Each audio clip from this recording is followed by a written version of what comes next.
अस्सलाम वालेकुम, आप देख रहे हैं एशियन न्यूज़ HD और मेरा नाम है तैयबा। खबर शामिल कर रहे हैं लाहौर सिटी बवाना से नुमाइंदा एशियन न्यूज़ इमरान जोया की रिपोर्ट के मुताबिक वापडा अहलकारों की गफलत की बदौलत नौजवान जिंदगी की बाजी हार गया। तफसीलात के मुताबिक भवाना के नवाही गांव 247 बराल में नई मोटर का कनेक्शन लगना था।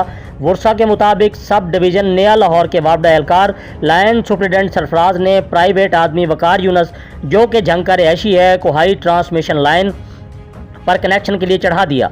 मुतलका फीडर बंद करवाने की बजाय गलती से दूसरा फीडर बंद करवा दिया, जिसके बायस वकार यूनस वाल Mohammad Ashraf main 11 kV transmission line से चिमट कर मौका पर ही जहाँ बक हो गया।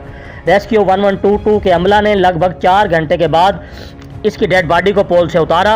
वर्षा और अहले इलाका ने एहतजाज करते हुए मुतलका वापडा एहलकारों की गफलत पर सख्त कानूनी कार्रवाई का मुतालबा किया है।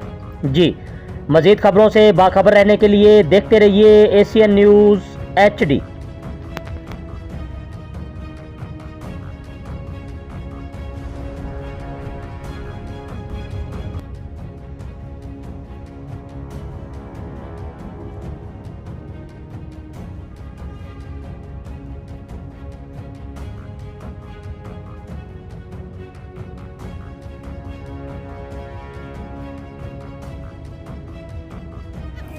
भाई जी ये तो मुंह थोड़े पड़ा करे मुंह पहले काबे शरीफ थोड़ा थरा थरा के